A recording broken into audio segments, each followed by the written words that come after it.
Good morning, Bali. Good morning to the world. My name is Pascal Philippe, and I am the co-founder of Bali Ocean Days.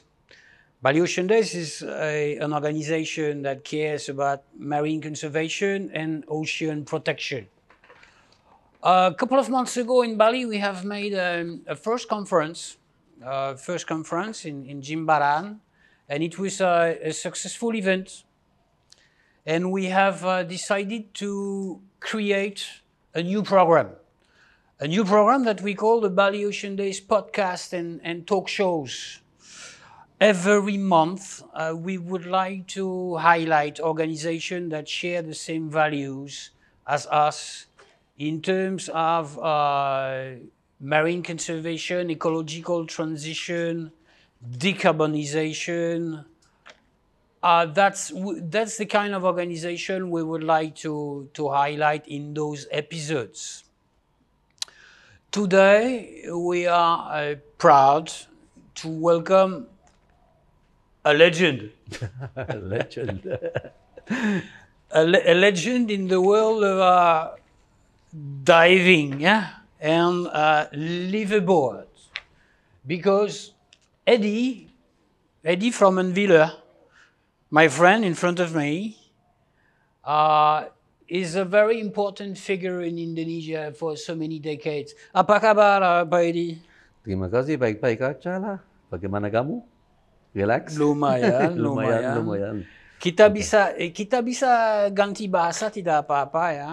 Agak malu sedikit pakai bahasa Indonesia dong. Kenapa? Belum lancar. Sudah lama di sini, Pak Eddie? Oh, saya di sini sudah 30 tahun lebih di Indonesia. 30 tahun lebih? Iya, 34 tahun sudah di Indonesia. Swiss born, world educated.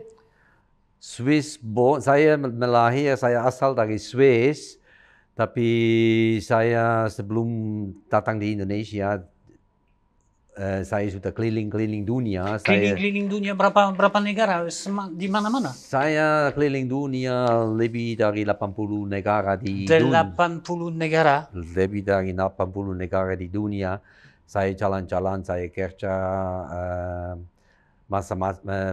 tapi yang terakhir 10 tahun sebelum saya datang di Indonesia, saya sebagai trekking adventure tour guide keliling dunia. Trekking adventure di gunung yang mana? Saya di Himalaya, di Himalaya, di Kilimanjaro, saya di Brasil di jungle, saya di Sahara, di desert, segala macam. Ada bukti, Pak Edi? Ada bukti. Karena kita mau cek ya. Ada Instagramnya, bisa lihat semua foto-foto di situ ada lagi. Nggak boleh omong kosong? Enggak, kosong deh. No, maksudnya travel untuk foto, untuk movie, untuk bikin. Sebelum saya datang di sini di Indonesia, saya sudah tahun 80 pertama kali datang di Indonesia. Saya lihatnya Indonesia memangnya negara luar biasa. Indonesia yang Pak Edi cinta?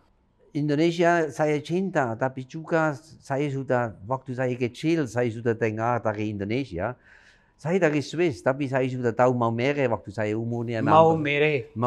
Flores. Kenapa papa saya sponsor satu misioner di Maumere. Saya sudah tahu Indonesia waktu saya umurnya 6 tahun, 8 tahun ya. Tapi pertama kali saya datang di Indonesia tahun 80, waktu itu saya cuma bisa tinggal di sini 2 minggu. Tidak ada waktunya untuk jalan ke Maumere. Waktu itu belum ada jadwal penerbangan yang tetapnya segala macam begitu.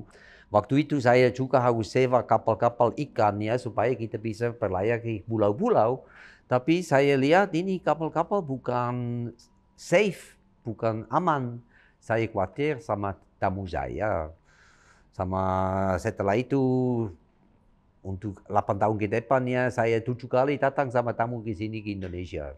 Saya kenal Indonesia sebagai negara luar biasa besar, kemungkinan pariwisata luar biasa, ya, possibilities endless untuk pariwisata.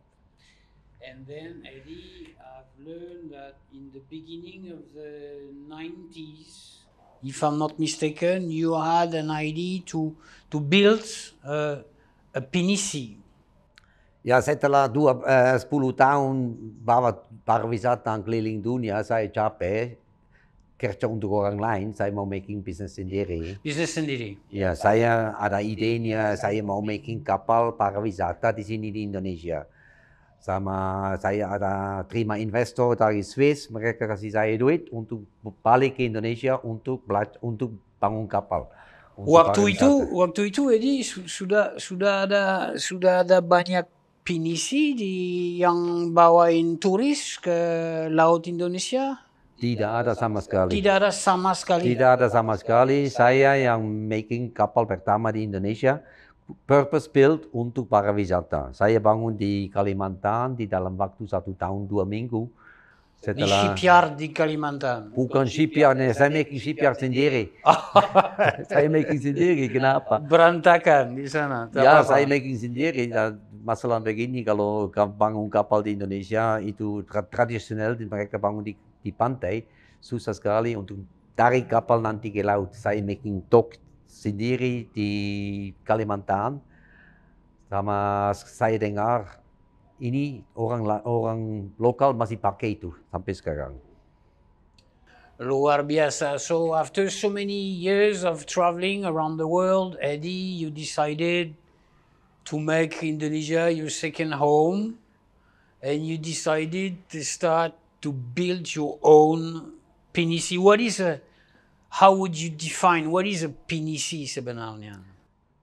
Pinisi sebenarnya ini memangnya kapal-kapal luar biasa. Mereka ada rekornya tahun 1300 sudah ada kapal-kapal dari Indonesia berangkat sampai Madagaskar. Ada trade antara dua negara di situ sudah 1300, 700 tahun lalu. You telling us that pinisis in the 14th centuries have crossed the Indian Ocean, sailing westwards to the coast of Africa. Correct. Amazing. Amazing. Do we have what kind of evidence do we have about those? Ada bukti-bukti di buku-buku history segala macam begitu, bisa lihat itu. Saya dengar itu dari orangnya, memangnya ada buktinya untuk trade waktu itu. Amazing. Yeah, it's amazing. So you call your pinisi Pindito, ya? Pindito ada artinya itu dalam bahasa Indonesia? Waktu itu saya tahun 90 saya datang ke Indonesia, saya mau making bisnis di sini. Saya orang cucu, saya mau making perusahaan yang benar-benaran. Saya harus making PMA di Jakarta, perusahaan investment dari luar negeri. Ya. Waktu itu cuma satu perusahaan dari luar negeri boleh investasi di Indonesia. Kalau begini saya harus di Swiss, saya harus making PMA dulu, PT dulu di Swiss, nanti PT ini investasi di sini di Indonesia. Ini waktu itu PT Pinisi Diving and Tourism ada di sini. Nah, untuk itu dari situ ada nanti namanya Pindito, kapal nama saya. Oh, okay. And the Pindito, she's still operating until now after many years. Masih beroperasi terus, kapal bagus. 35 tahun lagi cruising kemana-mana seluruh laut Indonesia. Ya, selalu luar biasa. Tetapi yang penumpang diver, ya, it's a liveaboard, ya? Ya. Penumpang dari keliling dunia, tapi diver, snorkeling, pariwisata biasa-biasa, tergantung kita mau making trip apa. Sama ya, dari bulan April 92 sampai sekarang saya operasikan kapal itu terus-terusnya. Luar biasa. So I've heard that, is it true, Daddy, that you've been diving, you had something like 15,000 dives on a period of 30 years on the Indonesian seas, something like that? Waktu saya bangun kapal, Pindito, saya cuma ada 80-an dive. Oke? Di tahun 92 saya mulai operasi, saya selam 500-600 kali setahun, bisa hitung sendiri. 500 kali. Di mana? Diving di mana? Di laut mana? Di laut, di Dari air. laut yang mana kebanyakan? Oh, saya kebanyakan. divingnya dari Bali ke timur, di mana-mana. Di Laut Banda, di Alo, di Komodo, di Raja Empat. Pertama kali saya datang ke Raja Empat tahun 92. 92. Saya yang pertama making pariwisata di Raja Empat. Sekarang semua orang kenal. Saya pernah dengar Edi sama Bupati di sana di Raja Ampat mulai bikin marine protected area yang pertama di Nusantara, something like that. Hampir begitu. Tahun 96 saya dipanggil dari Bupati. Waktu itu Bupati masih di Sorong, oke? Dipanggil. Okay. Dia tanya saya, kamu making apa di sini? Pariwisata, saya bilang. Dia bilang, kita sebagai kabupaten, kita harus making apa untuk menarik lebih banyak pariwisata ke sini. Investornya. Dia cari ide untuk mancing turisme yang nanti saya bilang, untuk itu kamu harus proteksi dulu. Proteksi lautnya dulu sama pulau-pulaunya. Karena waktu itu ada banyak masalah di laut. Banyak masalah di situ. Mereka mancing pakai bom, pakai cyanide. Dynamite. Ada kapal datang dari Sumatera, 4.000 mil datang ke Raja Empat untuk mancing bom di sana. Mancing bom? Iya. Dan cyanide juga. Ya, cyanide. Lots of illegal practices, unsustainable practices. Saya pertama kali datang di Pulau Ayu, itu sebelah utara Waigeo. Itu beautiful atoll, né? Orangnya, lokalnya datangnya pakai panah sama lain-lain ya. Mereka marah sama saya. Saya bilang, apa ini? Kenapa marah?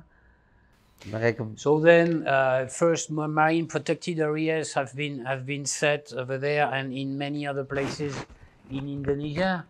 Waktu itu kita ngomong soal national park, tapi national park prosesnya lama sekali. Sama ini putusan di Jakarta. Nanti 10 tahun berikutnya mereka making waktu ada Raja Empat sebagai kabupatennya, bupati mau cepatnya making marine protected area. Itu tahun 2006, 2008 pertama kali dibuat marine protected area. And coming back to these practices, unsustainable fishing practices that we discussed, what can you say about the situation nowadays? Have you what is it clearly better? Is it a bit of the same, or do you see any progress after all those MPAs have been implemented? Kita lihat pasti kemajuannya lebih bagusnya. Ada kemajuan kan? Kemajuannya banyaknya. Khususnya di Miso, menurut saya itu yang daerah-daerah yang paling bagus diperlindungi, diproteksi. Kenapa? Dari Misol Ecoresortnya. Seluruh dunia kayaknya Misol. Misolnya itu daerah itu memangnya bagus diperlindungi. We're talking about the highest marine biodiversity in the world, yeah? Something like that. But still a paradise for divers. Yeah. So paradise for divers, and then you brought camera underwater almost every time. Filming. Saya dari awalnya, tahun 92, saya bawa kamera video di bawah laut, sama syutingnya di bawah lautnya. Sama waktu saya mulai di situ, saya belajar, ada banyak binatang-binatang yang kecil, yang indah, mengerti. Untuk itu saya perlu lampu, saya perlu kamera yang luar biasa. Sama dari awalnya saya syuting terus. Dan punya ilmu di bidang marine biologi sendiri atau scientific background? Belajar sendiri, seperti saya belajar juga bahasa Indonesia, belajar bahasa Inggris, saya tidak masuk sekolah untuk itu, tapi saya belajar sendiri. Learning by doing. learning, and so you started to document so many different species. You have a huge number of footage, and you decided to you decided to do something with this videography material? tahun 2002 Swiss TV datang ke Indonesia, syuting satu dokumentari dari saya. Sama orangnya tanya saya, kamu syuting mau making apa? Saya bilang, satu hari saya mungkin kayak making satu reef guide-nya. Sekarang berapa tahun setelah itu kita ada COVID datang, pariwisata lumayan mati, tidak ada, saya ada banyak waktu. Tapi saya ada banyak ribuan video klipnya. Coming back from all those years, 30 years ago. Ya, sekitar 80-an ribu video klipnya. Sekarang before the COVID period. In the COVID period, to do. Saya tidak duduk di rumah, saya kerja di rumah. To edit. Saya starting dicari spesies dari semua 80.000 video. Sama saya akhirnya saya ada 5.500 klipnya. Saya kasih ini ke satu ibu yang marine biology supaya dia bisa klasifikasi semuanya. Klasifikasinya, benarnya, kasih namanya, segala macamnya, semuanya benar-benaran. Sekarang saya ada satu video library, archive atau bagaimana kamu mau ngomong itu. Saya dari lebih dari 1.000 spesies di bawah laut di Indonesia. And you call it the Grand Blue Project, right? Yes, I call it the Grand Blue Project. Itu namanya Grand Blue Project. Kenapa project? Maksud saya, ini projectnya selama saya hidup tidak mungkin selesai. Kenapa saya mau tambah terus spesies, saya mau making lebih luas di keliling dunia. Untuk itu saya kerja terusnya. No? So how can we catch up with your images? And can we subscribe online? The Grand Blue Project, it is free of charge. The Grand Blue Project is online. Ada bisa lihat pakai subskripsi. Tapi goal saya juga saya mau masuk ini di sekolah-sekolah. Di sekolah-sekolah. Education. Kenapa? Baru kemarin saya 1 minggu di Hong Kong, saya visiting 6 sekolah. Di situ saya kasih presentasi dari first grader, dari anak-anak kecil sampai yang besarnya, supaya ide saya mau edukasi anak-anaknya. Di lautnya tidak cuma ada ikan hiu, paus, sama manta, ada jauh lebih banyak binatang-binatangnya. Kalau mereka lihat ini, mereka buka matanya, buka pikirannya, mereka mungkin pikir 10 kali lebih sebelum mereka buang sampah di lautnya. Segala macam begitu. Ada kerja sama sekolah Indonesia juga? Saya mau. Saya mau. Lagi mencari? Saya mau cari koneksi sama sekolah-sekolah di sini di Bali, di sama Indonesia. Departemen Pendidikan. Ya, tapi itu tidak terlalu gampang untuk ketemu orangnya yang pentingnya yang who has to say bagaimana kita bisa maju. Even though the education to marine conservation that you bring is particularly exciting because everything is based on video. The footage, I have seen some absolutely amazing footage about a huge number of species, as you said. Yeah. Classification. So that could be a tool for teaching. That could be a tool for education. That is absolutely exceptional. Definitely. Have you reached NGOs? That could be. I mean, I have here in CTC since more than 1 year. In Coral Triangle Center there is a TV. There's a TV. We can see. Where we can have a look and play around and have a look what it is. But you can also subscribe online here. grandblueproject.com. You can see there, and you can subscribe to it for a little money, and you have 1 year access and have access to 1,000 species, more than 1,000 species of livings, which are interactive, searchable, and if you give that to small kids, they are really amazed. A friend of mine had a kid who was always playing silly games. So thegrandblueproject.com. Yeah. For, as much you say, $50 a year, US dollar, the $50 for students. And you have full access. Full access to the videography of a lifetime, basically. Of a lifetime, 30 years of footage, right? Yeah, yeah. 30 years of life, 15,000 hours diving. Luar biasa, Eddie. So Eddie, you have developed this this videography project as basically as a single fighter. Yeah, we can say you have done pretty much everything by yourself. Yeah, Right. yeah. But we can see your project as a world-class reach. And how do you? What would you need to grow larger, to make the Grain Blue project even grander all over the world, to schools, to foundations? Saya memangnya grandblueproject.com ini app di internetnya memangnya seperti satu unicorn di internetnya. Tidak ada satu app yang sama. Not even close to this app because it is made out of videos, and it's in many ways this app is a standalone thing, and I would like to see this app being used worldwide, to be honest, being used in schools and so on, because I think if you educate the people, the kids, the juniors, what is living in the ocean, and they start learning what is living in the ocean, then they start respecting and maybe loving the ocean, and they become ambassadors for the oceans. As early as possible. As early as possible. We're talking about primary schools. Yes, primary schools. I was in Hong Kong and I had presentations in front of primary schools, and they were captivated for 45 minutes. Were looking on my screen and listen to my presentations.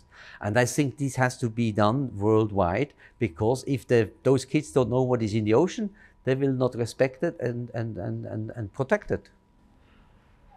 Here in Bali, when we talk about Green School, Canggu School, French School, BIS, have you tried to relate with them and to? Some of the schools I tried to, and but so far, unfortunately, no successful. To be honest, It will come. Hopefully we can change that. It will come soon. I hopefully we can change that. Kita betul-betul kita akan mendukung proyek itu. Saya siap datang ke sekolah-sekolah manapun, sekolah pribadi atau sekolah umumnya. Saya siap datangnya making presentasi dari Grain Blue Project. Kemungkinannya nanti ada sekolah atau pemerintah mau setuju untuk disubskripsi ke di Nusantara dulu, di Jakarta, di Surabaya dulu, di Makassar. Di mana-mana. Ini harus, menurut saya ini harus masuk di sekolah-sekolah di Indonesia dulu. Tapi kenalkan orang itu yang susah nih. So Eddie, kita bantu di mana bisa lihat semua gambar di internetnya, namanya grandblueproject.com. So we log in grandblueproject.com.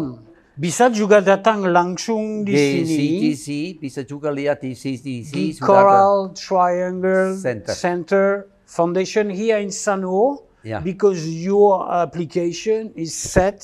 Sudah 1 tahun setengah lebih di sini di CTC, orangnya bisa lihat. Terus bisa nonton semua dari sini kan? Ya, bisa lihat di sini. Oke, terus kalau begitu kita harap semua dalam waktu dekat bisa berkembang dengan partner baru di Indonesia dulu, Asia Tenggara dan seluruh dunia. Ya. Okay, your project is fantastic. We need the world to know more about that. grandblueproject.com. Log in and subscribe. The subscription fees are limited, and it's a treasure of life underwater. Thank you so much. Terima kasih Pak Eddie. Terima kasih banyak, Pascal. Sampai ketemu lagi. Bye-bye. Sampai ketemu. Bye.